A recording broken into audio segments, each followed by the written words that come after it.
Hello friends, मैं फिर से आ चुका हूँ आप लोगों के लिए एक नए एपिसोड के साथ। तो हेलो गाइस, मैं हूं राज और आप लोग देख रहे हैं राज द स्टोरी।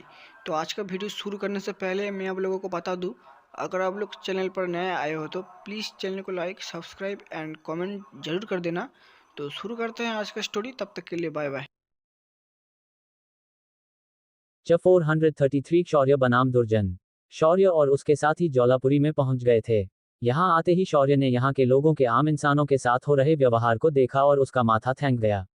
उसने आते ही बिना देर किए जौलापुरी के शासक लक्षित के लोगों पर हमला कर दिया। एक भयानक मारकाट के मंजर के साथ शौर्य और उसके साथी सीधा मुख्य महल की ओर निकल गए।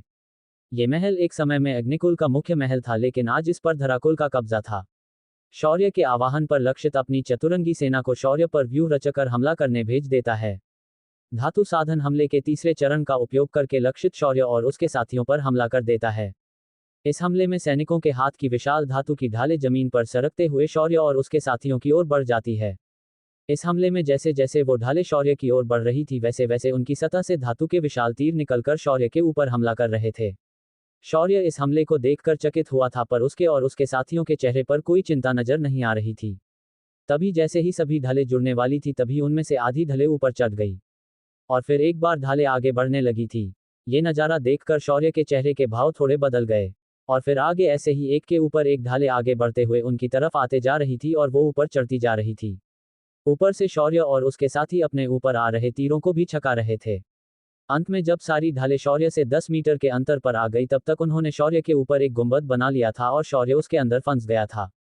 ये देखकर लक्षित ने एक कुटिल मुस्कान बिखेरी और बोला, जब धराकुल मिट्टी का उपयोग करके धरा साधन करता था तो भी ये व्यूह रचना अभेद्य थी और अब भी ये अभेद्य है। तुम इसके अंदर से नहीं बच पाओगे शौर्य। इसके आगे देवता भी टिक नहीं पाते। जब लक्षित की आवाज शौर्य के कानों पर पड़ी तो उसने भी एक कुटिल मुस्कान दी और अपने हाथ का पंजा आगे किया और धीरे से बोला, आयामी विघटन। ऐसा कहते ही शौर्य के आसपास का आयाम टूटकर बिखरने लगा और किसी जानवर के पंजे के हमले की तरह वो दरारें उन ढालों से बने गुंबद की ओर निकल गई।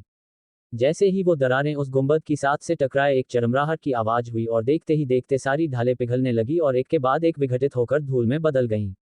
पर शौर्य का हमला यहीं नहीं रुका और जो सैनिक इन ढालों को नियंत्रित कर रहे थे वो भी इसके चपेट में आ गए और वो भी कणों में बिखर कर मारे गए। ऐसा भयावह नजारा देखकर कुछ देर पहले लक्षित के चेहरे पर आई मुस्कान अब डर में बदल गई थी। असंभव, ये नहीं हो सकता, आज तक इसे किसी ने भी नहीं तोड़ था। ये अभेद्य विद्या है जो धराकुल को सबसे सर्वशक्तिशाली बनाता है। अग्निकुल वालों, तुमने ये अच्छा नहीं किया। दुर्जन चाचा, अब आपको ही इनसे निपटना पड़ेगा। दुर्जन ने भी ये सुना और पलक झपकते ही वो हवा में शौर्य के ऊपर प्रकट हो गया। उसकी मुष्टि शौर्य के सिर को निशाना बना रही थी। अगर ये हमला शौर्य के सिर को लग जाता है तो उसका सिर किसी तरबूज की तरह फटना संभव था, क्योंकि इस वक्त दुर्जन के हाथ पर एक धातु की परत चढ़ी हुई थी। शौर्य ने अपने हाथ की एक उंगली उठाई और आराम से उसे दुर्जन के मुष्टि के सामने कर दिया। एक धड़ाम की आवाज हुई और दुर्जन की मुट्ठी हवा में ही रुक गई। वो 1 इंच भी नहीं हिल पा रही थी। तभी शौर्य ने अपने दूसरे हाथ को मुंह पर रखा और उबासी लेते हुए बोला, मैं एक बात बताना तो भूल ही गया। मैं तो अर्धदैवीय स्तर का साधक बन चुका हूं, तो क्या तुम सोचते हो कि तुम मुझे हरा पाओगे? उसके साथ ही शौर्य ने अपनी अर्धदैवीय स्तर की गहन आभास को मुक्त कर दिया। उसकी आभा दुर्जन की आभा से बहुत अधिक सघन और वजनदार थी। उसका असर इतना था कि दुर्जन को भी लगने लगा कि किसी ने कोई पहाड़ उठाकर उसके सिर के ऊपर रख दिया हो। शौर्य फिर भी शांत था और उसने हल्के से अपनी उंगली को मोड़ा और उससे दुर्जन को खींचने का इशारा किया। हवा में लटक रहा दुर्जन तुरंत शौर्य की ओर खींचा चला गया। दुर्जन शौर्य की शक्तियों की पकड़ से छुटने की कोशिश करने लगा, पर वो अपनी जगह से हिल भी नहीं पा रहा था। आखिर में उसकी गर्दन पूरी तरह से शौर्य के हाथ में आ गई और वो अपनी जगह पर जम गया। तभी उसे शौर्य की ठंडी आवाज सुनाई दी, मैं जब सिर्फ अधिपति सम्राट था तब भी मैं एक देवता स्तर के योद्धा को मारने की क्षमता रखता था। तो तू ये सोच कि अब मैं खुद अर्धदैवीय स्तर का योद्धा हूं तो क्या मैं तुझे मार नहीं पाऊंगा? जब दुर्जन ने ये सुना तो उसने अपने हाथ पैर ढीले छोड़ दिए, क्योंकि उसे समझ आ चुका था कि उसके सामने खड़ा ये लड़का इंसान नहीं, कोई राक्षस है, राक्षस जिसकी ताकतें अचानक बढ़ जाती है बिना किसी रुकावट के। और तो और ये 10 दिनों पहले सिर्फ महारथी स्तर पर था, पर आज वो अर्धदैवीय स्तर का योद्धा बनकर उसके सामने खड़ा था। इसी बात को समझते ही दुर्जन ने अपनी जीने की उम्मीद छोड़ दी और उसकी आंखें निष्प्राण हो गई। शौर्य को भी उसकी भावना समझ आई, पर उसने इसे नहीं मारा क्योंकि अभी दुर्जन के मरने का समय नहीं हुआ था। शौर्य ने उसे छोड़ दिया और बोला, तुम्हें किसी से मिलवाना चाहता हूं तो तुम्हें और कुछ देर तक जीवित रखना चाहूंगा। ऐसा कहकर शौर्य ने अपनी 2 उंगलियों को मोड़ा और दुर्जन के सभी चक्रों को बंद कर दिया और उसे दूर फेंक दिया। लेकिन इधर मैदान में कुछ और ही चल रहा था। लक्षित, जो इतनी देर से पूरे आत्मविश्वास के साथ खड़ा था, जब उसने देखा कि दुर्जन की दुर्गति हो चुकी है तो उसने भागने के बारे में सोचा और आसमान में छलांग लगाकर उसने बाहर जाने की कोशिश की, पर कुछ ऊंचाई पर जाने के बाद वो किसी अदृश्य दीवार से टकराया और नीचे गिर गया। उसके नीचे गिरते ही शेरा उसके पीछे दौड़ पड़ा। उसने शेरा को अपनी तरफ आता देखकर अपनी धातु ऊर्जा का उपयोग किया और अपने पैरों को जमीन पर जमा लिया, फिर तेजी से वो हर चीज के ऊपर से घसीटते हुए महल के पूरे इलाके में घूमने लगा। जिस वजह से जब शौर्य की नज़र मैदान में गई तो उसने देखा कि लक्षित अपनी जान बचाकर आगे भाग रहा था, तो उसके सभी साथी उसे डरा डरा कर दौड़ा रहे थे। उन्होंने ज्वालापुरी के इस शासक को एक भीगी बिल्ली बनाकर रख दिया और उसके पीछे कुत्ता छोड़ दिया था। मैदान में रोमांचक कुत्ते बिल्ली का खेल शुरू हो चुका था, पर शौर्य के पास इस खेल का मजा लेने का समय नहीं था, इसीलिए वो अचानक लक्षित के सामने प्रकट हो गया और उसने एक जोरदार थप्पड़ लक्षित को दे मारा। लक्षित सीधा उड़कर एक दीवार में धंस गया। शौर्य ने फिर उसे भी वहां से उठाया और उसके चक्रों को बंद करके दुर्जन की बगल में फेंक दिया। उसके बाद शौर्य ने डायमेंशन से अग्निकुल के सभी लोगों को बाहर निकाला। डीम के अंदर से ज्वाला, सुगंधा, शाश्वती, लीना, इंदुजा, रेवा बाहर आई। उनके साथ शौर्य की मां नीलम भी बाहर आई। वहीं मां के साथ अंजने हाथ में माखन का कटोरा लेकर उसे खाते हुए बाहर आ गया। उसने बाहर आते ही कहा, मित्र शौर्य, तुम मुझे ऐसे पीछे छोड़कर कहाँ गए थे? खैर छोड़ो, मुझे देखो, मां ने दैवीय गाय के दूध से बना माखन दिया है।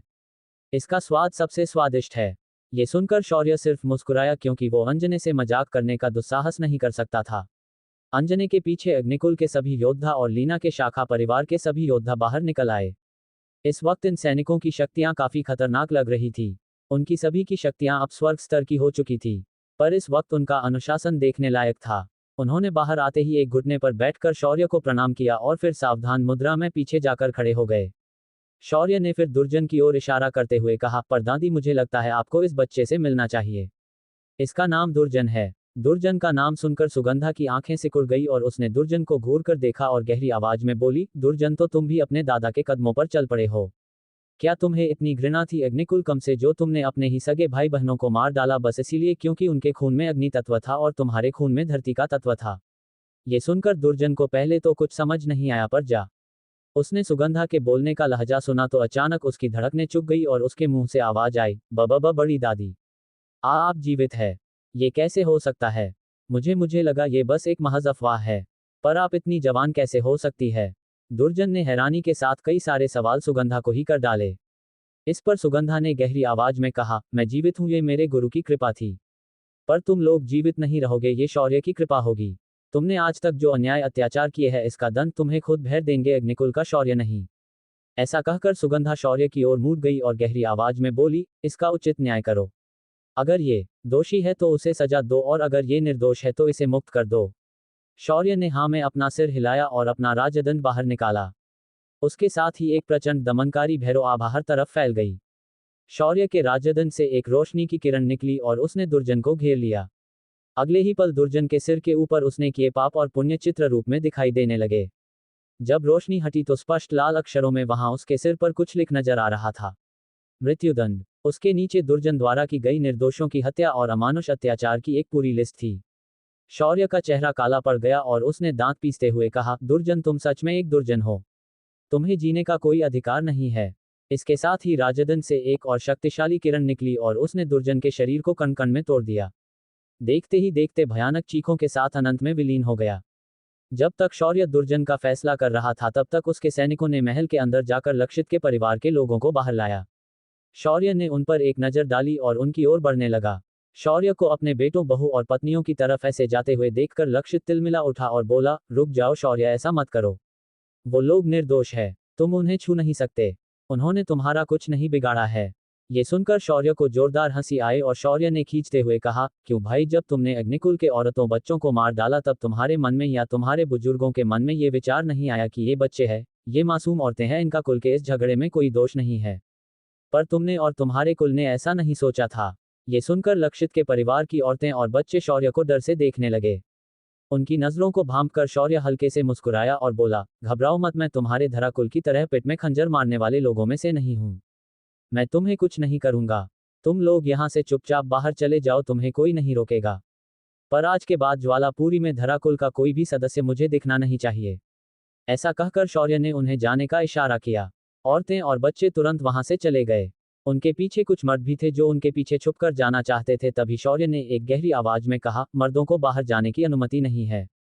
उन्हें मेरा एक काम करना है। मैंने यहाँ कदम रखते ही एक विधवा को वचन दिया था कि जिस तरह से धराकुल के सिपाहियों ने उसे प्रवेश द्वार पर रोककर उसके कपड़े उतारकर जांच करने की कोशिश की, उसी तरह धराकुल के लोग भी कपड़े उतारकर ज्वालापुरी के चक्कर लगाएंगे और पूरी ज्वालापुरी ये तमाशा अपनी आंखों से दिखेंगी।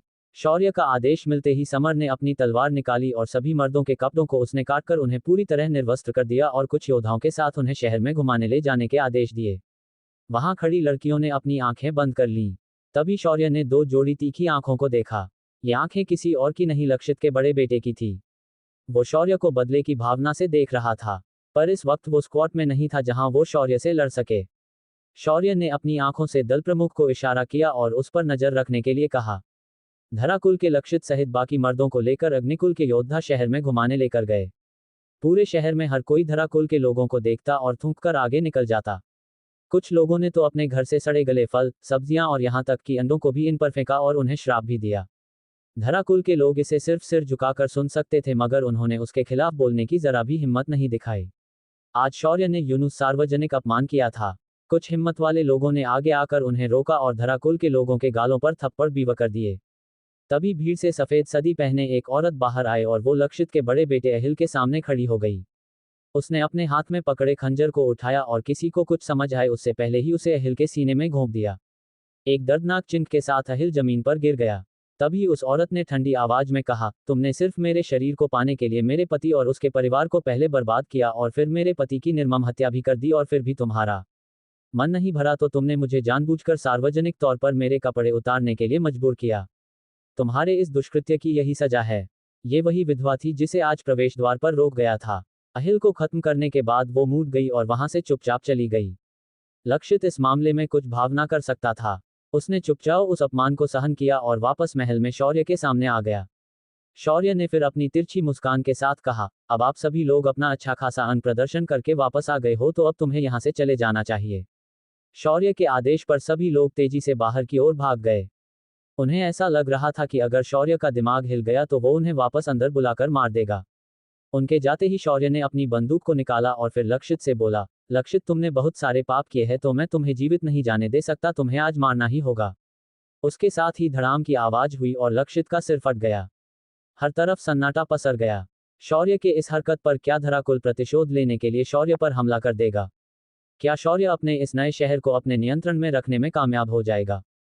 क्या ज्वालापुरी के सभी लोग शौर्य के इस सत्ता के हस्तांतरण से खुश हो जाएंगे? 434 अग्निकुल की सेना का गठन।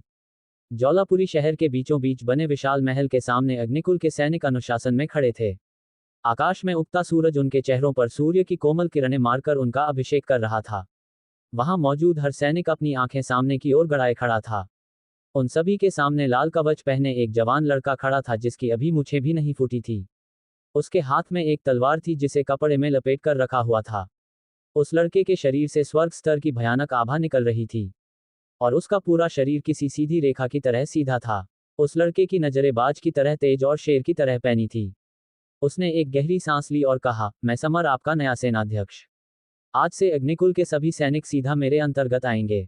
फिर समर ने अपने बगल में खड़े शौर्य को देखा, फिर सैनिकों की तरफ मुड़कर कहा, आप लोगों का गठन सिर्फ धराकुल और दामिनी कुल से लड़ने के लिए नहीं किया गया है।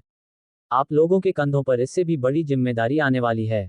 भविष्य में तुम्हें इतना सक्षम होना होगा कि तुम्हारी एक साधारण स्वर्ग स्तरीय टुकड़ी भी किसी भी देवता स्तर के योद्धा को निपटाने में कामयाब हो सके। तुम्हारा उद्देश्य इस पूरे समरलोक पर अपनी धाक जमाना है। ये मकर साम्राज्य और ये धरा और दामिनी कुल हमारे सामने रेंगने वाले कीटक है। हमारा लक्ष्य बहुत बड़ा है, इसीलिए ऐसे कीड़े मकोड़ों से तुम्हें बिल्कुल भी डरने की जरूरत नहीं है। ये सुनकर वहां नीचे खड़े सैनिक हैरानी से समर को देखने लगे, पर समर था कि वहां खड़े होकर फिर एक बार बोला, मैं चाहता हूं कि मेरी सेना इतनी शक्तिशाली हो कि मैं स्वर्गीय देवताओं को भी आंखें बंद करके मसल कर आगे निकल जाऊं। इसीलिए मैं चाहता हूं कि तुम मेरा साथ दो और मैं तुम्हें महान सेना बना दूंगा। भविष्य में एक ऐसा समय आएगा कि समरलोक का हर योद्धा अग्निकुल के इस सेना से जुड़ने का सपना देखेगा। मुझ पर विश्वास करो, नहीं एकदम तुम सभी को इस समरलोक के इतिहास में अमर कर दूंगा। समर ने इतना कहा और एक दहाड़ के साथ अपनी तलवार को कपड़े से बाहर निकाला और उसे आसमान की तरफ करके चिल्लाया, ओम नमः पार्वती पते, हर हर महादेव। सैनिकों ने भी इस युद्ध घोषणा को दोहराया। बस इतना कहने के बाद ही वहां एक अतुलनीय जोश और उत्साह निर्माण हुआ। समर उसके बाद पीछे हट गया और शौर्य धीरे से आगे आया और फिर गहरी आवाज में बोला, राम राम मंडली। आप सभी मुझे अच्छे से जानते हैं। मेरा नाम शौर्य अग्निहोत्री है। कुल के हिसाब से मैं कुल का युवराज हूँ। आज मैंने अग्निकुल की पूरी सेना को यहाँ बुलाया है, इसका एक खास कारण है। जैसा कि तुम्हारे सेनापति ने कहा, हमें आज कुछ कीड़ों मकोड़ों को मारने जाना है। इस युद्ध में तुम्हें क्या करना है और क्या नहीं ये तुम्हारे दल प्रमुख समय समय पर बताते जाएगा। पर मैं तुमसे क्या चाहता हूँ ये बहुत जरूरी बात है। इस युद्ध के बाद अग्निकुल की सेना की दहशत पूरे मकर साम्राज्य में फैलने वाली है। अब ऐसी महान सेना के पास जो हथियार है वो खास होने चाहिए। इसीलिए मैंने आप सभी के लिए उपहार रूप में कुछ तलवारें लाई है। शौर्य ने इतना कहा और उसके डायमेंशन तलवार के आयाम से हजारों तलवारों बाहर निकली और हर एक सैनिक के सामने जाकर रुक गई। ये सभी दिव्य स्तर की तलवारें थी। ये अपनी चेतना को जगाने से सिर्फ एक कदम दूर थी। सभी सैनिकों ने उन तलवारों को हाथ में पकड़ा और तभी शौर्य ने आगे कहा, ये खास तलवारें हैं। तुम्हें इन्हें अपना बनाने के लिए बस अपने खून की एक बूंद इसके ऊपर डालनी है और ये तलवारें तुम्हारी चेतना से जुड़ जाएंगी। शौर्य के कहने पर सभी सैनिकों के अपने हाथ की उंगली को उसी तलवार की धार पर हल्के से काटा और उस तलवार की सतह पर डाल दिया। अगले ही पल उन सैनिकों का खून उन तलवारों ने सोख लिया और तलवारें उन सभी से जुड़ गई। तभी शौर्य ने आगे कहा, मेरे दोस्तों, मैं तुमसे ज्यादा की अपेक्षा नहीं कर सकता क्योंकि ये अग्निकुल के व्यक्तिगत प्रत्युष की लड़ाई है। पर मैं बस इतना चाहूंगा कि तुम लोग बिल्कुल भी अपनी जान का जोखिम लेकर इस युद्ध में आगे नहीं बढ़ोगे। तुम्हें अपने आप को सुरक्षित रखना है और दुश्मन को जितना हो सके उतना खदेड़ना है। इस दौरान एक बात याद रखना कि अपने शत्रु को जीवनदान बिल्कुल भी नहीं देना है। हमारा अग्निकुल समरलोक के युद्ध के नियमों को नहीं मानता, इसीलिए फालतू में लोगों को जीवित छोड़कर अपने लिए नए दुश्मन मत बनाओ। जब तुम्हें लगे कि तुम जीत नहीं पा रहे हो तो सीधा पीछे हट जाओ। खुद को बाहुबली समझने की भूल मत करना। बाकी सब कुछ मैं और मेरे साथी इसे संभाल लेंगे। ये सुनकर सारे सैनिक शौर्य को अजीब नजरों से देखने लगे, पर शौर्य ने उनके इन नजरों का जवाब नहीं दिया और फिर उसने आगे कहा, मुझे कोई फर्क नहीं पड़ता कि तुम्हारे सामने कौन आ रहा है। बस इतना याद रखना कि मासूम लोगों को तुम छुओगे भी नहीं, खासकर औरतों और बच्चों को। बाकी तुम्हें जो करना है करो। और एक बात और जो सबसे महत्वपूर्ण है और ये वो है कि तुम लोग चाहे कुछ भी हो जाए किसी भी धराकुल के आदमी को जीवित जाने नहीं दोगे। मैंने कसम खाई है इस कुल को मिटाने की तो मैं इसे मिटाकर रहूंगा।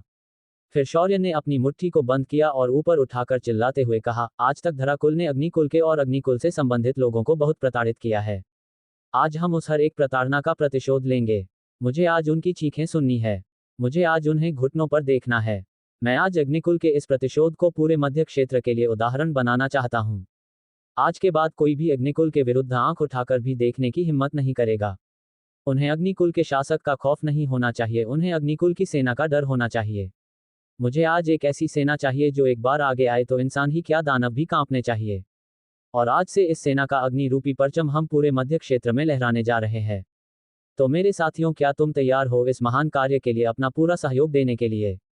बोलो ओम नमः पार्वती पते, हर हर महादेव। उसके साथ ही हर हर महादेव की ललकार पहले से अधिक तीव्रता से पूरे मैदान में गूंज उठी। जौलापुरी का असमान भी इस युद्ध घोषणा से दहल उठा। उसके बाद शौर्य ने सैनिकों के दलों को पूरे शहर में फैल जाने को कहा और प्रधान के समय एकत्रित होने के आदेश दे दिए। शोर वापस महल में अंदर आया और उसने प्रशासन की सारी जिम्मेदार सुगंधा के हाथों में दे दी और अपनी पत्नियों को घर पर रहने के लिए कहकर शौर्य अपने अन्य साथियों के साथ प्रस्थान के लिए निकल गया। बराबर दोपहर को शौर्य और उसकी सेना तैयार हो गई। हजारों की संख्या में अग्नि अश्व मैदान में उपस्थित थी। अग्नि अश्व का प्रमुख शौर्य के पास आया, पर तभी दूर से ही तारा ने अपना गला साफ करने की आवाज की और वो तुरंत वहां से दूर भाग गया। वो छुपी समर के पास जाकर खड़ा हो गया। इस बात को देखकर शेरा ने उसका मजाक उड़ाया और बोला, भाई, अपन की बहना अपने भाई की सवारी करेगी, तेरी दाल यहाँ नहीं गलने वाली। तभी अग्नि अश्व का लीडर थोड़ा कंफ्यूज होकर शेरा को देखने लगा तो उसने देखा कि तारा शौर्य के कंधे पर अपना आकार छोटा करके बैठी है और वो चिल्ला रही है, बॉस आगे बढ़ो, अपन तुम्हारे साथ है, आज हम सबको फाड़ कर रख देंगे। ये नज़ारा देखकर सभी की हंसी निकल गई। शौर्य का चेहरा थोड़ा अजीब हो गया था। वो मन ही मन सोच रहा था, ये कैसी मुसीबत है, मेरी सवारी बनने की बजाय ये मुझे अपनी सवारी बनाकर बैठी है। इससे अच्छे तो मेरे बच्चे थे। शौर्य और उसकी सेना आप सीधा धराकुल की राजधानी पाषाणपुरी की ओर निकल गए। इधर धराकुल के बाहर एक उड़ने वाला जहाज आकर रुक गया और उसके अंदर से ढेर सारे छोटे बच्चे और औरतें बाहर निकली। उन्हें ऐसी स्वस्थ में यहाँ आया हुआ देखकर द्वारपालों ने उन्हें बाहर रोक दिया, पर जब उन्होंने उनके निशान देखे तो उन्हें अंदर जाने दिया। महल के अंदर धराकुल के कुल प्रमुख अपने सिंहासन पर बैठे हुए थे। उसकी बगल में उसके पिता और दादा वहां बैठे थे। उन तीनों के सामने धराकुल के सभी लोग मौजूद थे और वहीं बीच में ज्वालापुर से आए हुए लोगों में से लक्षित की पत्नी घुटनों पर बैठकर रोते हुए सारी हकीकत उन सभी को बयां कर रही थी। लक्षित के मरने की खबर सुनकर कुल प्रमुख ने आंखें बंद कर ली और फिर अपने बगल में बैठे अपने पिता को देखा। उसके पिता ने ठंडी आवाज में कहा, कोई बात नहीं, आज नहीं तो कल ये तो होना ही था। पर अब हमें तैयार होना चाहिए। हमारे सेना का गठन करो और युद्ध के लिए तैयार हो जाओ। मुझे अच्छे से पता है कि वो औरत अब चुप नहीं बैठेगी। जब लक्षित की पत्नी ने औरत का जिक्र सुना तो वो तुरंत बोली, दादाजी मैंने वहां एक सुगंधा नाम की औरत को भी देखा। दुर्जन चाचा उन्हें दादी कहकर पुकार रहे थे। लक्षित के पत्नी ने इतना कागज ही था कि धराकुल का सबसे बड़ा बुजुर्ग जो अपने हाथ में चाय का प्याला लेकर पी रहा था, उसने झटके से चाय को थूक दिया और जोर जोर से सांसें लेने लगा। तभी कुलप्रम के पिता ने गहरी आवाज में थोड़ा गंभीर होते हुए पूछा, क्या कहा तुमने? उस औरत का नाम तुमने क्या बताया? ये सुनकर लक्षित की बीवी को बड़ा ही अजीब लगा, फिर भी उसने मासूमियत से कहा, उस औरत का नाम सुगंधा था और उसे दुर्जन चाचा दादी कहकर उनसे माफी की भीख मांग रहे थे। उसके इतना कहते ही पूरे दरबार में सन्नाटा पसर गया। किसी की कोई आवाज नहीं निकल रही थी। तभी कुल के सबसे बड़े बुजुर्ग यानी सुगंधा का पति और कुल प्रमुख का पिता डरते डरते बोला, यह असंभव है। मुझे लगा ये सिर्फ एक अफवाह है। पिताश्री अब हम क्या करें? वो औरत वापस आ गई है। अगर हम उसके हत्थे चढ़ गए तो हमें कोई नहीं बचा सकता। तभी उसके पिता ने अपना हाथ उठाया और बोला, चुप करो सुनक, तुम्हें अब डरने की कोई जरूरत नहीं है। अब तुम अग्नि बीज धारक हो। तुम्हारे सामने अब वो सुगंधा बस एक चींटी है।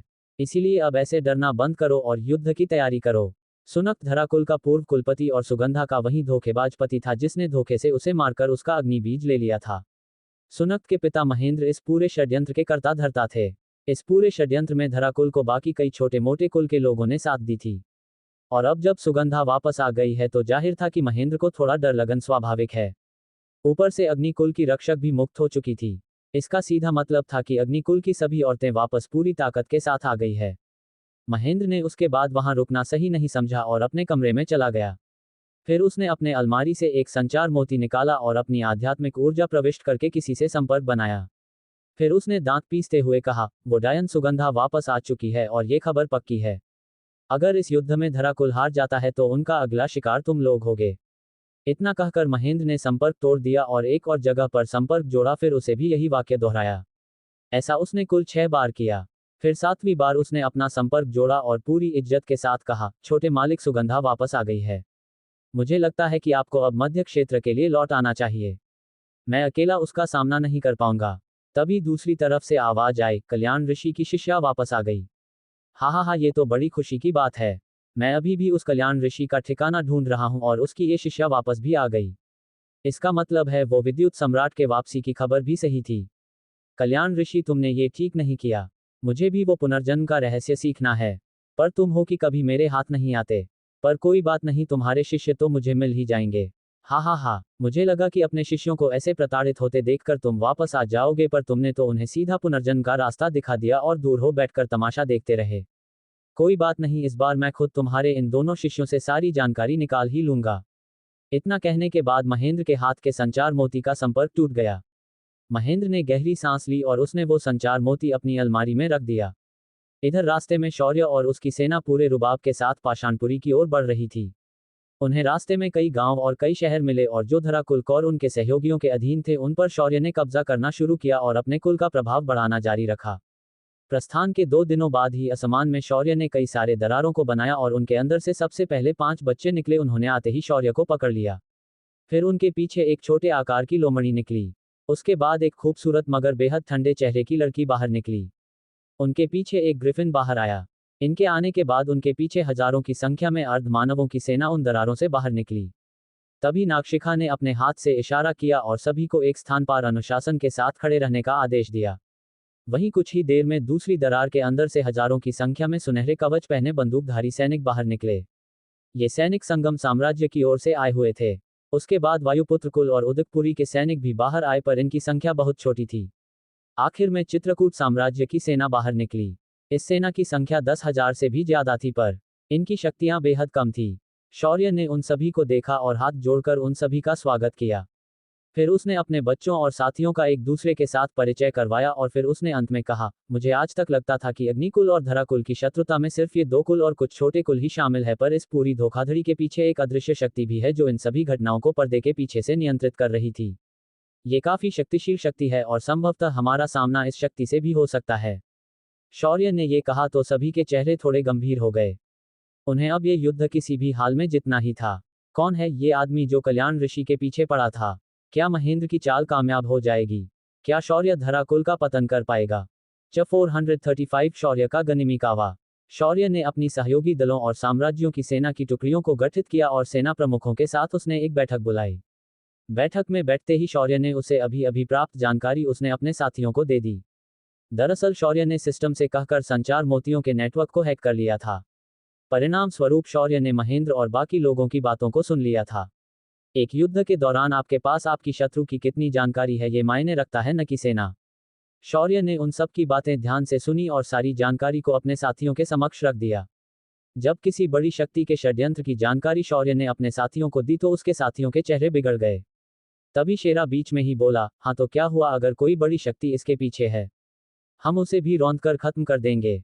क्योंकि ये शक्ति चाहे कितनी भी ताकतवर हो, पर क्या वो दानवों से ज्यादा शक्तिशाली है या फिर उन स्वर्गीय देवताओं से ज्यादा शक्तिशाली है? नहीं ना, तो क्यों डरना? शेरा की इस बात से सभी ने एक आह भरी और हाँ में अपना सिर हिलाया। सभी जानते थे कि शेरा भले ही बड़बोला है पर वो किसी से यानी किसी से नहीं डरता। शौर्य ने फिर कुछ सोचा और बोला, ये बात तो सही है कि हमें उनसे डरने की कोई जरूरत नहीं है, पर हमें एक बात का ध्यान रखना है कि हमें ये युद्ध कम से कम नुकसान के साथ जीतना है। क्योंकि जहां तक मुझे पता है हमारी कुल सेना अभी भी धराकुल के सेना के सामने कुछ भी नहीं है। धराकुल के सेना की संख्या 1 लाख के आसपास है। वहीं जब बक के सहायक कुल भी 20 जुड़ जाएंगे तो इनकी संख्या बढ़कर लगभग 2.5 लाख के आसपास चली जाएगी। अब जब हमारी सेना की संख्या कम है और उनकी ज्यादा है तो ऐसे में मुझे सिर्फ एक ही बात याद आती है और वो है गनिमिकावा। इस युद्ध नीति के हिसाब से हम शत्रु के रणभूमि में आने से पहले ही उनकी सेना का सफाया कर देंगे और हमारे अनुकूल उनके सैनिकों की संख्या को उनके पास छोड़ देंगे। इससे हमारे लिए ये युद्ध लड़ना आसान हो जाएगा। तभी वहां बैठे समर ने तुरंत पूछा, भाई ये गनिमिकावा क्या होता है? ये सुनकर क्वान जो शांत था धीरे से नाक चढ़ाते हुए बोला, ये एक महान युद्ध नीति है जिसे पृथ्वी के महान शासक छात्र शिवाजी महाराज ने बनाया था। इस युद्ध नीति से आप बिना शक्तियों के भी चमत्कार कर सकते हैं। ये सुनकर समर ने आंखें उठाकर शौर्य को देखा तो शौर्य ने भी हाँ में सिर हिलाया और फिर आगे बोला, मैं चाहता हूं कि हम लोग आज रात ही सबसे पहले पाषाणपुरी जाएंगे और कल के युद्ध शुरू होने से पहले ही दुश्मन सेना को गहरे अंधेरे में खत्म करके आ जाएंगे। इस काम में हम छल कपट और घात का प्रयोग करेंगे। क्योंकि ये युद्ध है और यहाँ सब कुछ सही होता है। मेरे लिए सिर्फ युद्ध में जीत मायने रखती है, क्योंकि मैं अपने लोगों को जान दांव पर लगाकर यहाँ लड़ने आया हूँ। अगर उन्हें कुछ हो जाता है तो मैं उन्हें पुनः जीवित नहीं कर सकता। शौर्य की बात सुनकर सम्राट ने तुरंत कहा, अगर तुम छात्र हो कि ऐसा हो तो ऐसा ही होगा। तभी शौर्य ने सभी को काले रंग के कुछ गोले दिए, फिर उन्हें अपने खून से खुद से जोड़ने के लिए कहा। ऐसा होते ही उनके शरीर पर काले रंग के कपड़े चढ़ गए। सभी किसी निंजा की तरह लग रहे थे। फिर शौर्य ने अपने आध्यात्मिक जानवरों को देखा और कहा, तुम लोग यहीं रहो और सेना पर नजर रखो। अगर हम पहले हमला करने के बारे में सोच सकते हैं तो जाहिर है वो लोग भी ऐसा ही सोचते होंगे। ये सुनकर नागशिखा और तारा ने आगे बढ़कर इसकी जिम्मेदारी ली। शौर्य ने फिर अपने साथ समर, प्रारंभ, अभिमान, अंजने और सम्राट को लिया और वहां से निकल गया। हवा में उड़ते उड़ते अचानक अंजने ने सवाल किया, मित्र क्या तुम्हें नहीं लगता कि ऐसे गाफिल सेना को मारना सही नहीं है? एक योद्धा का पराक्रम रणभूमि में ही होता है, वो ऐसे छुपकर हमला करना कैसे स्वीकार कर सकता है? ये सुनकर शौर्य ने कुछ सोचा और कहा, युद्ध के नियमों का पालन अगर दोनों तरफ से हो तो ही वो नियम आधारित युद्ध होता है। अगर दूसरा पक्ष इस नियम को नहीं मानता तो हमें ऐसा नहीं करना चाहिए। मैंने जो इतिहास पढ़ा है उससे मैंने यही सीखा है कि कभी भी अपने दुश्मन को जीवित जाने की अनुमति ना दे, क्योंकि युद्ध में आपके हाथों एक बार जीवनदान प्राप्त शत्रु आपकी शक्ति को पहले ही देख चुका होता है। अगर वो दूसरी बार आपके खिलाफ युद्ध करने उतर जाता का तो वो आपके खिलाफ पूरी तैयारी के साथ उतर सकता है। ये सुनकर अंजने ने कहा, लेकिन इस तरह शत्रु के परिसर में रात को जाकर तबाही मचाना ये कौन सा तरीका है? ये सुनकर शौर्य ने तुरंत कहा, मैं इसे शत्रु की लंका लगाना कहता हूँ। मेरे आराध्य ने माता सीता को मिलने के बाद महान रावण की लंका रातों रात जलाकर राख कर दी थी। उसके सामने मैं जो कर रहा हूँ वो बहुत ही छोटी बात है। शौर्य का जवाब सुनकर अंजने का पूरा संतुलन बिगड़ गया और वो नीचे गिरते गिरते बच गया। उसने उसके बाद शौर्य को कोई सवाल नहीं पूछा। इन सभी की उड़ने की रफ्तार से सभी लोग कुछ ही पलों में पाषाणपुरी के सैन्य अड्डे पर पहुंच गए। यहां पहुंचकर शौर्य ने देखा कि 1 लाख से अधिक लोग यहां कल के युद्ध के लिए एकत्रित हो गए थे। शौर्य ने शेरा को आंख मारी और वो तुरंत आसमान से नीचे उतरा। उसने अपने रंग को काला किया और फिर तेजी से पूरे सैन्य अड्डे के बाहर दौड़ने लगा। वहां घूम रहे सैनिकों को लगा कि कोई कुत्ता गलती से यहां आया होगा और उन्होंने इस बात पर विशेष ध्यान नहीं दिया। लेकिन उन्हें क्या पता कि यही कुत्ता उनकी मृत्यु का असली कारण बनने वाला है। 10 मिनट के अंदर शेरा वापस शौर्य के पास आ गया था। शेरा के आते ही शौर्य ने तिरछी मुस्कान के साथ कहा, लड़कों अब हमारी बारी है। पर याद रखना किसी भी तरह की आवाज नहीं आनी चाहिए।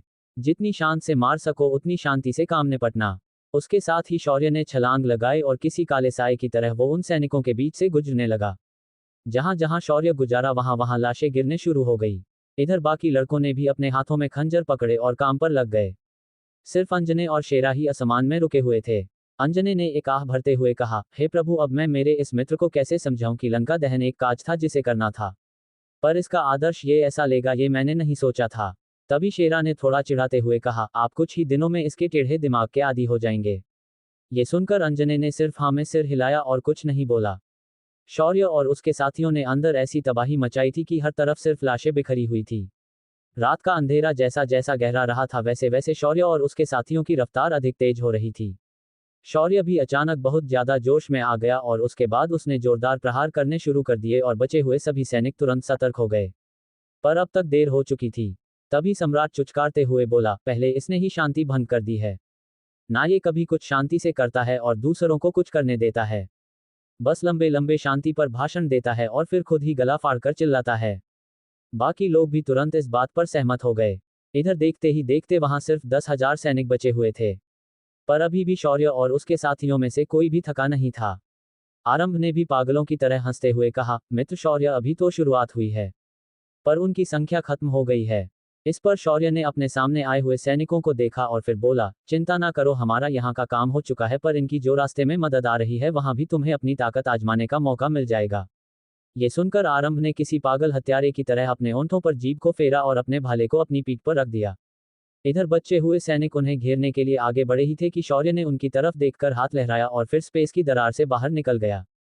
शौर्य और उसके साथी वहां से निकल गए, पर बाकी सैनिक उसके पीछे जाने के लिए जैसे ही आसमान में उड़े वो लोग एक बेहद शक्तिशाली कवच के साथ टकराए। तभी शेरा की ठंडी आवाज उन सभी को सुनाई दी और वो आसमान में प्रकट हो गया। शेरा ने उन्हें नीची नजरों से देखा और बोला, तुच्छ कीड़ों, मेरे स्वामी ने तुम्हें जीवित छोड़ा था, पर मैं उससे भी ज्यादा निर्दयी हूं। तुम्हें मरना ही होगा। शेरा ने इतना कहा और अपने पंजे को उस कवच पर मारा और उस कवच के अंदर से अदृश्य तलवार धाराएं निकली और उन्होंने देखते ही देखते बचे कूचे सैनिकों को खत्म कर दिया। इधर शौर्य और उसके बाकी के साथी पाषाणपुरी से बाहर की ओर उड़कर घने अंधेरे में निकल गए। शौर्य को इस बात की बिल्कुल भी उम्मीद नहीं थी कि पीछे रुककर शेरा कुछ अजीब चाल चलेगा। शौर्य और उसके साथी कुछ ही दूरी पर पहुंचे थे कि वहां उन्होंने एक सैनिक छावनी को देखा। इस चवन के बाहर खड़ा पहरा था और यहाँ 2 कुलों के निशान लगे हुए थे। ये थे कुंतल कुल और चक्रवर्ती कुल के निशान। ये वो कुल थे जिन्होंने इस षड्यंत्र में धरा कुल का साथ दिया था। इस कुल के कुछ उच्च पदस्थ योद्धा अपनी सेना की टुकड़ियों यहां लेकर आए थे। पूरी सेना की संख्या 20,000 के आसपास थी। शौर्य और उसके साथियों ने इन्हें मारने के लिए जरा भी इंतजार नहीं किया और किसी भूखे भेड़ियों की तरह उन सैनिकों की छावनी में घुस गए।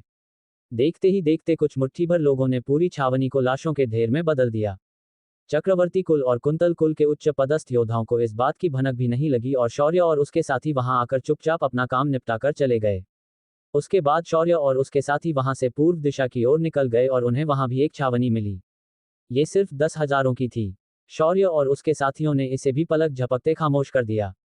पूरी रात शौर्य और उसके साथियों ने मौत का गंदा खेल उसके शत्रुओं के साथ खेल था। पर सबसे हैरानी की बात यह थी कि इन्हें सुबह होने तक इस बात की भनक भी नहीं लगी। इसका कारण था शेरा। शेरा ने माया सारणी की रचना करके एक आभासी झूठी माया वहां रची थी। दूसरे दिन सुबह का से ही बाहर के लोगों ने छावनी परिसर में प्रवेश किया और माया टूट गई, हर तरफ हाहाकार मच गया। सबसे बुरा हाल धरा कुल के सैन्य छावनी का था। यहाँ एक भी योद्धा जीवित नहीं बचा था। ऊपर से इस नरसंहार का दृश्य भयावह था, जिसे देखकर देखने वाले की भी रूह कांप जाए। धरा कुल का कुल प्रमुख और उसका पिता सुनक्त इस घटना को देखकर सिर पकड़कर बैठे थे। उन्होंने इन योद्धाओं को रणभूमि में लड़ने के लिए बुलाया था, पर यहाँ तो रणभूमि में पहुंचने से पहले ही उनके सभी सैनिक मारे गए थे। और अचानक इस परिस्थिति में सुनक्त और कुलप्रम मंदार कहीं से भी इतने सारे सैनिक नहीं लेखा आ सकते थे। वहीं हाल चक्रवर्ती और कुंतल कुल के सेना के साथ भी था और बाकी सहयोगी कुल भी इसी वजह से परेशान थे। अब क्या करे और क्या ना करे यही सोचकर मंदार का सिर घूम रहा था। तभी उसे कुछ सूझा और उसने अपना संचार मोती निकाला और सम्राट मार्तन से संपर्क प्रस्थापित किया। कुछ क्षणों बाद मार्ता की भारी भरकम आवाज उस मोती के अंदर से आई, बोलो मंदार, क्या समस्या आन पड़ी जो इतनी सुबह तुमने हमें संपर्क किया है? इस पर मंदार ने थोड़े खट्टे मन से कहा, अब आपसे भला कुछ छुपा है? आज युद्ध के लिए शौर्य अपनी सेना के साथ हमारी तरफ आ रहा है। ये सुनकर मार्तंड ने हंसते हुए कहा, चिंता मत करो, बस उसे मसल दो और उसे कैद कर लो। फिर मैं उससे मेरे बेटे और मेरे साम्राज्य के अपमान का प्रात मैं खुद अपने हाथों से लेने आ जाऊंगा। ये सुनकर मंदार ने नाखुशी से कहा, अब मैं ऐसा नहीं कर सकता महाराज। किसी ने रात में ही हमारे सारे सैनिकों को खत्म कर दिया है। पूरा सैन्य अड्डा लाशों से भर पड़ा है। मुझे अब आपकी सहायता की जरूरत है।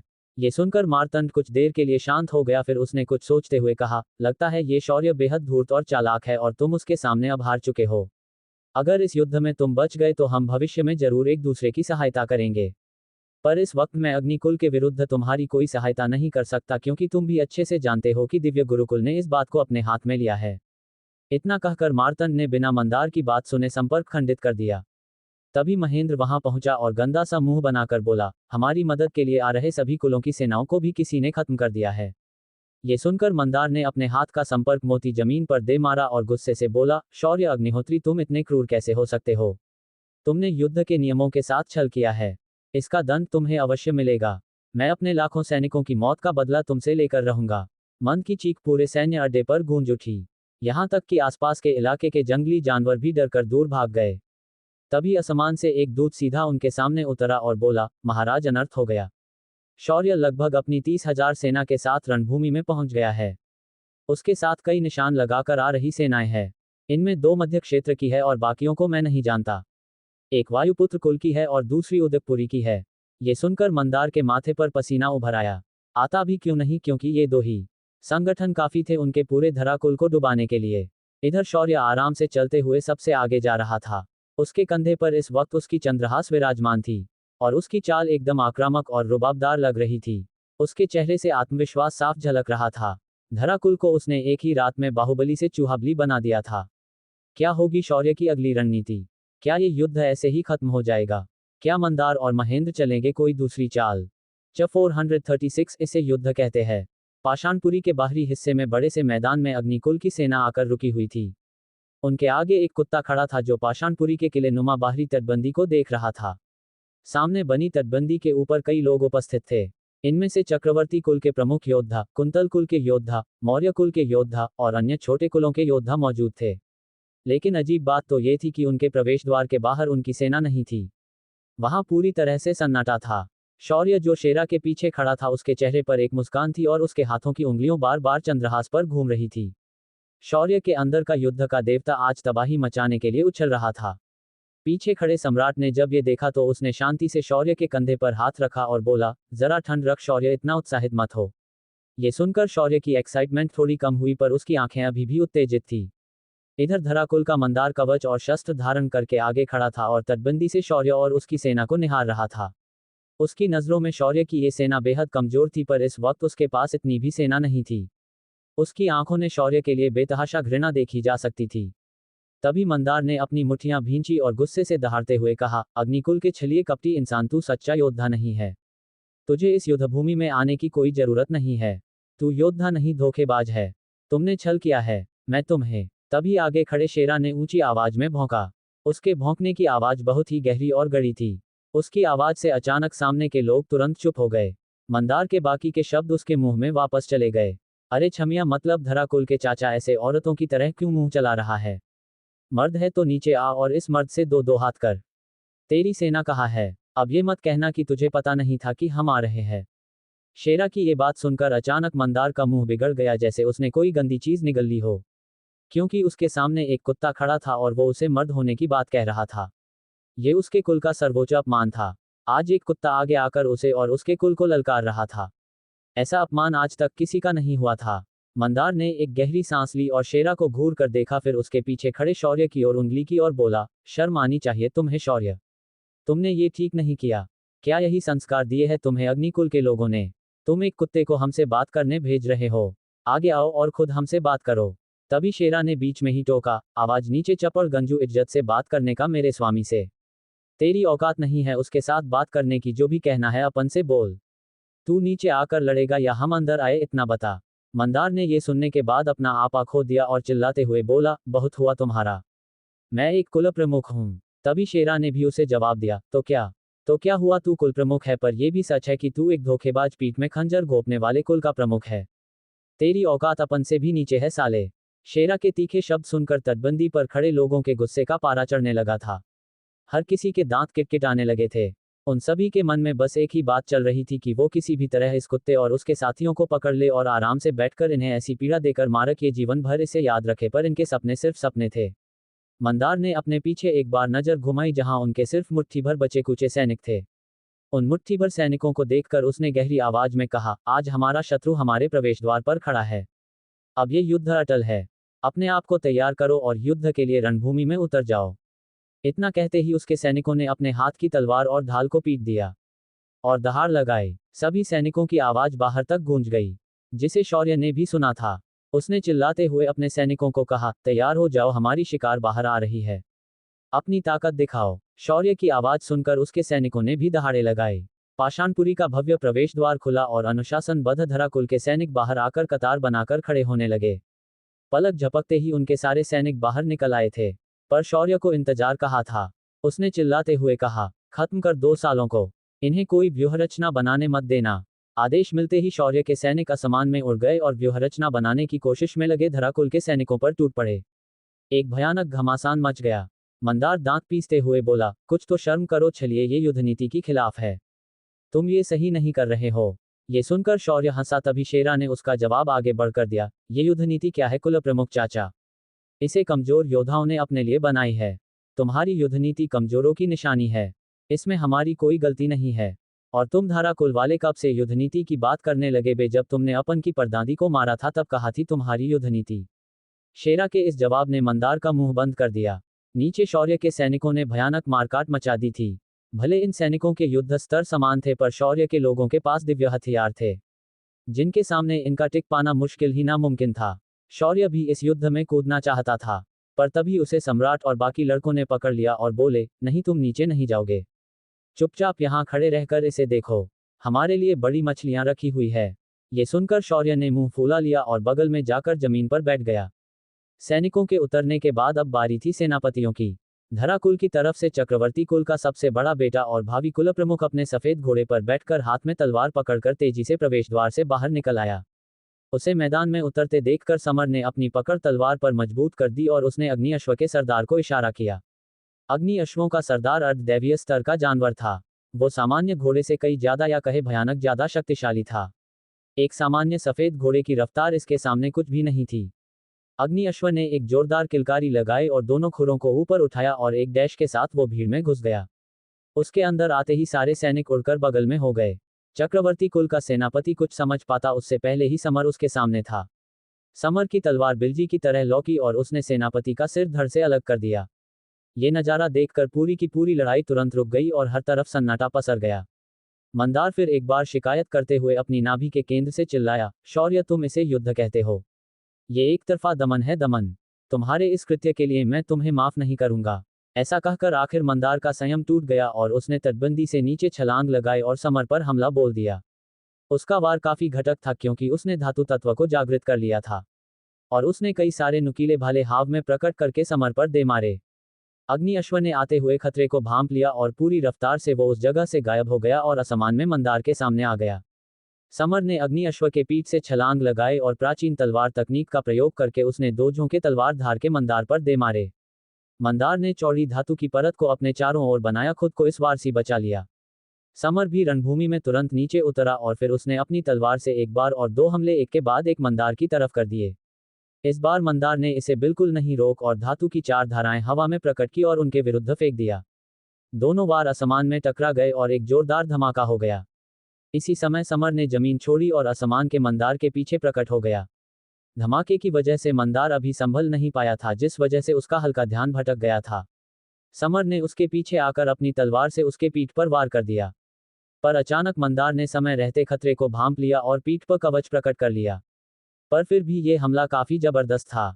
इस वार में मंदार सीधा आसमान से जमीन पर आकर टकरा गया और उसके मुंह से खून निकलने लगा। मंदार को ऐसे कमजोर पड़ते देखकर उसके साथी जो तटबंदी पर खड़े थे उन्होंने समर पर पीछे से वार कर दिया, पर तभी एक सुनहरी रोशनी चमकी और उन सभी के वार विफल हो गए। उनके सामने आरंभ खड़ा था।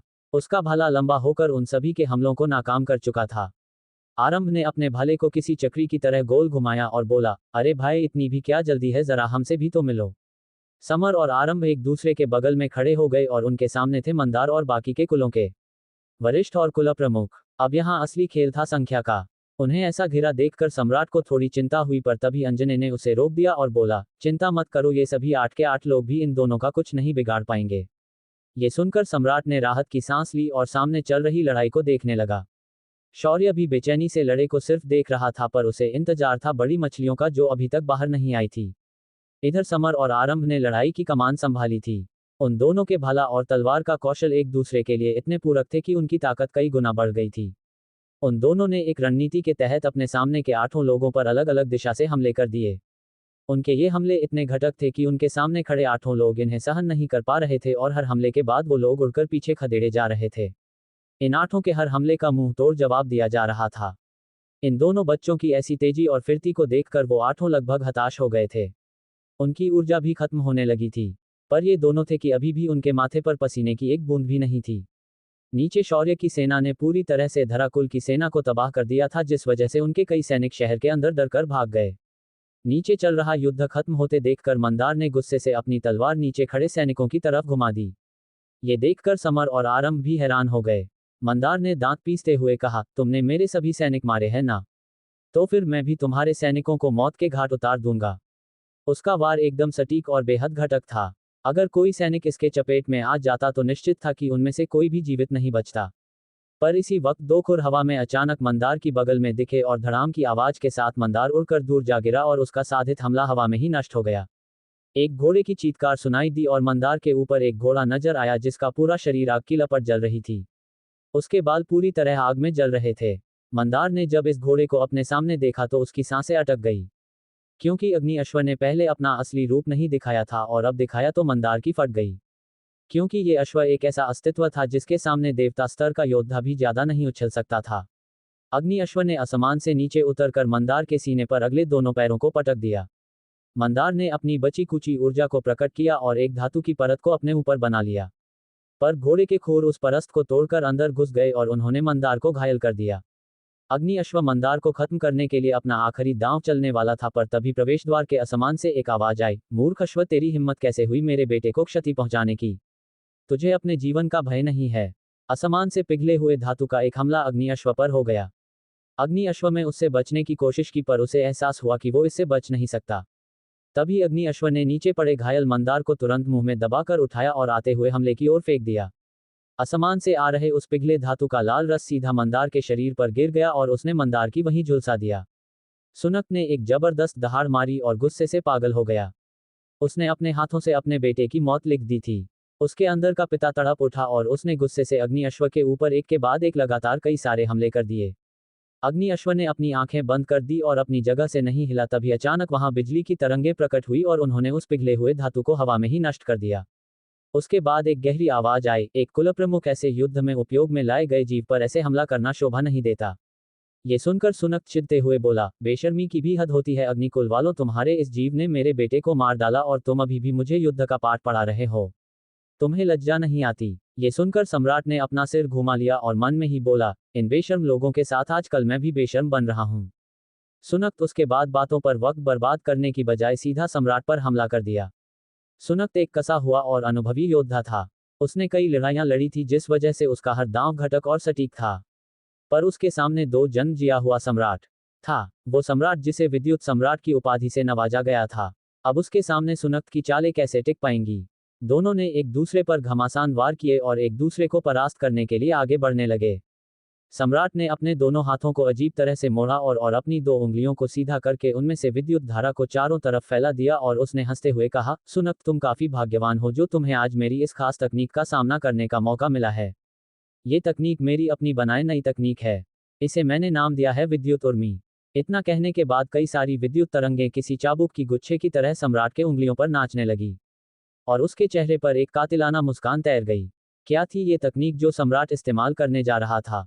क्या शौर्य भी इस युद्ध में उतर पाएगा? क्या धराकुल इतना ही शक्तिशाली था जिसे पल भर में खत्म कर दिया गया?